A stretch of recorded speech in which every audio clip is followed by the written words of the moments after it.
நம்ம வாழ்ற இந்த நாட்களில அதிகமான பாவ காரியங்கள் நம்மள சுற்றி நடந்துட்டு இருக்குது. இந்த உலகம் அழிவுக்கு நேரா கடந்து போயிட்டு இருக்குது அப்படிங்கிறது ரட்சிக்கப்பட்ட தேவ பிள்ளைகளுக்கு மட்டும் இல்ல, ரட்சிக்கப்படாதவங்களுக்குமே தெரியும்.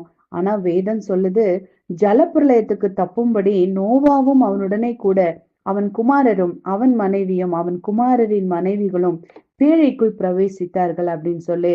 ஆமாங்க, ஜலப்பிரளயத்துக்கு தப்பும்படி அவங்க குடும்ப பேழைக்குள்ள பிரவேசித்தது போல இன்னைக்கு நீங்களும் நானும் இந்த பாவமான உலகத்திலிருந்து நம்ம தப்பிக்கணும் அப்படின்னா ஆண்டவராகிய இயேசு கிறிஸ்து அப்படிங்கிற பேழைக்குள்ள நம்ம போகணும். ஒருவேளை இந்த உலகமே அழிந்து போனாலும் தேவன் நமக்கு வாக்கு கொடுத்திருக்கிறாரு, வானத்தின் கீழே ஜீவ சுவாசம் உள்ள சகல மாமிச ஜந்துக்களையும் அழிக்க நான் பூமியின் மேல் ஜலப்பிரளயத்தை வரப்பண்ணுவேன், பூமியில் உள்ள யாவும் ஆண்டு போம், ஆனாலும் உன்னுடனே என் உடன்படிக்கை ஏற்படுத்துவேன் அப்படின்னு சொல்லி அன்னைக்கு நோவாவோட தன்னுடைய உடன்படிக்கை ஏற்படுத்தி பேழைக்குள்ள பத்திரமா பாதுகாத்த அதே ஆண்டவர் இன்னைக்கு நம்ம கூடவும் உடன்படிக்கை பண்ணியிருக்கிறாரு.